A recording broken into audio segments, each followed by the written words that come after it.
What do I know about the Kennedy assassination? I really don't know much about it. I know there's a lot of stories, but there's an old Sicilian saying, you cut off the head of the fish and the fish dies. Now, Bobby Kennedy was, first of all, the election was rigged. They had all the unions and the mafia and everybody behind them voting him in because his father was a bootlegger and the mafia knew him. And they made a deal with him. We'll back him with every connection and every person we can get our hands on. And if he wins, then we want to be left alone and we want to have a relationship. And they did for a while. There was a woman, and I can't think of her name. She was a girlfriend with Sam Giancana, and she would go up to Kennedy. Kennedy and Sam Giancana, they were both banging her. They both liked her. They were both banging her. And messages would come from the White House with her to Sam Giancana and vice versa. What was in those messages, I have no idea. When I was in Quantico, a group of agents came down. They told me there was going to be some agents come down to ask me questions, important stuff. They asked me this question about Kennedy. And I said, I know that the vice president hated him. Hoover hated him, the director of the FBI. The mafia hated him. Jimmy Hoffa hated him because his brother went after everybody. It bothered him that the mafia got his brother in. The father lost control of Bobby Kennedy, and so he was breaking agreements that he had with everybody, deals that he had with everybody. Then he had a problem with Marilyn Monroe. The Rat Pack hooked him up with Marilyn Monroe. He had the hots from her. Sinatra and them grabbed Marilyn Monroe and said, go there, he's the president, take care of him.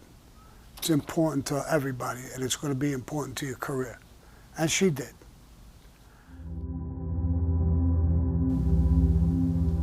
Tell us about 3 months in Quantico with the FBI. Well, I was in there more than 3 months, but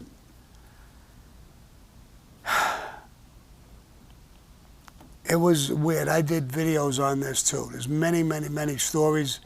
I was in there 6 months straight with them before I even moved once. And they were good. We played cards together. We played chess. There was a lot of debriefings, a lot of situations. We ate together because we were in the director's suite. The director had a bedroom on the left side. I slept in there. They locked the doors and locked me in. In the middle, there was like a conference room. And on the other end, there was another bedroom with 2 beds where the director's bodyguards would sleep. So we were there for about 6 months. We used to go jogging.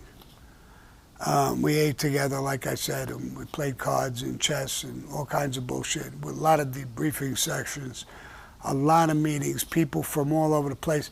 Some people from different parts of the country, FBI that would, different states would come and talk to me about unions and about how we did the garbage and different associations and things that we ran and what was the thinking and the construction and the unions and all kinds of stuff. How was Roy DeMayo killed?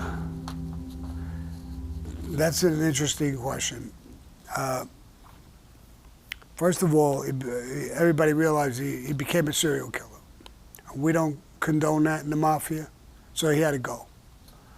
John Gotti, Paul Castellano gave John Gotti the contract on Roy DeMayo and his crew.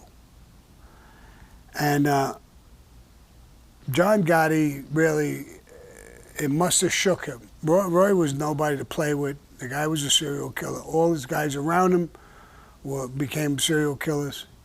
And it was a tough nut to crack. So Paul recognized that John was shooken up by this contract. He pulled it back and he gave it to Frankie DeChico. Frankie DeChico called me up and said, "Hey, Sammy, well, I got Roy's ticket." His ticket meaning he's going to go. I met with him on Bath Avenue and I said, "Bro, you need me? The one worse than the other over there. You got to be careful, bro." And he said, "No, Sammy, I don't need you. I appreciate it, but I don't need you. I got this." And this is the part that people don't know. And I had asked him, "How do you got it?" He said, "I got his two top guys. They used to call them the twins. And they were always together. And they were both super dangerous." Frankie approached them and said, "Listen, there's a contract on all of you. I could promise that I could get you guys out of this. You kill Roy DeMayo, the contract will be off for you guys. And it'll be done." And they agreed to do it. And that's who did it. They killed him. They put him in a trunk. His body was found. And the contract was offered him. But they were snorting coke and doing shit, hot and heavy. Everybody knew it. And we didn't want them with us.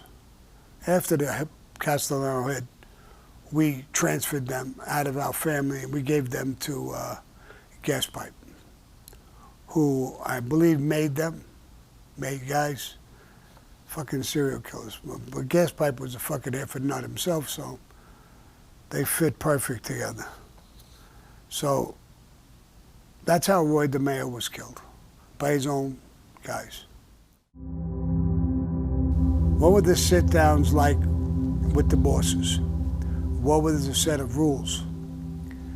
There's no basic rules. You have to be respectful.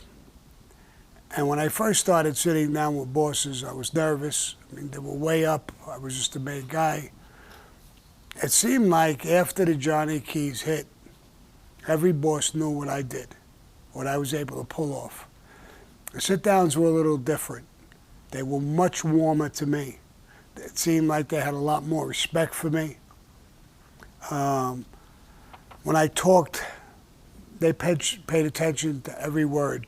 Not like the first time I was there, but the sit-downs were good. They were about different situations, union problems, things that families would discuss, what union control, what kind of area. And usually when it goes into a sit-down with multiple bosses, it's like a commission meeting. Now, I didn't have commission meetings right away after we took over, after the Castellano hit. John, we got a commission seat. I went to a few commission meetings, sat down, and had a voice. Became the underboss. So it was a different thing. I was a boss. Not the boss, but an underboss. What was the most important lessons that Tato taught me? Now, Tato taught me so many different stories. I was in the office the other day and somebody was talking to me about doing something and I answered it and Jack works for me, said, "How did you come up with these answers so fast? You didn't even have time to think about it." You know, Tato taught me so many things and I never forgot them. A lot of times when I'm thinking or I'm talking, I hear somebody ask a question and I say, "What would Tato say? How would he think?" So I learned a lot of wisdom from the old man, and but he taught me so many things, good things about Cosa Nostra. It's not like he didn't give an order to kill or he wouldn't, but he taught the good things about Cosa Nostra and things that I learned. Talked about the history of Cosa Nostra. He was much, much older than me, 25, 30 years older than me at least. And so right now he would be 107, 108 years old. So the things I heard from him were stories about Lucky Luciano, Al Capone, Vito Genovese, and on and on and on and on. He grew up with them. Those were his friends. So when we would smooze in the backyard, he was always had a cigar hanging out of his mouth. It was almost like the Godfather. Sitting there, he had galoshes over his nice shoes, rolled his pants up, a couple of cuffs so it wouldn't get wet, and he'd have the hose and he'd be watering the plants, and he had tomatoes and figs and lemon tree, a peach tree. So he had all kinds of things. It was a beautiful backyard, and he would smoke the cigar and talk with me, and there's just so many things that he taught me. It's insane. This question is, if someone has a lot of money on the streets but he gets hit, I guess he means killed, where does the money go? A Shylock business is generally with your own money. You're not using mafia money unless you took loans. If you took loans, the book, the Shylock thing, goes back to, let's say he's a made guy, to his captain. The captain reports it up to the boss. Money that comes in, if they think he was a good guy, some of that money they'll send over to the wife. Some of it they'll keep. Some of them loans they may forgive them. That'll never be collected. But they don't want to make it very appetizing to take somebody's money, because now people maybe want to kill over money. I could get his book. You can't. And the mob takes care of that. They'll give some to the family. They'll give some to charity. They'll cut it up a bunch of ways, so it's not very important to anybody. The guy's not getting hit because he's got a lot of money. Because if he had a lot of money and one person could earn from it, or because of that, you'll have more of that going on. And we're not interested in having that kind of shit go on in the mafia.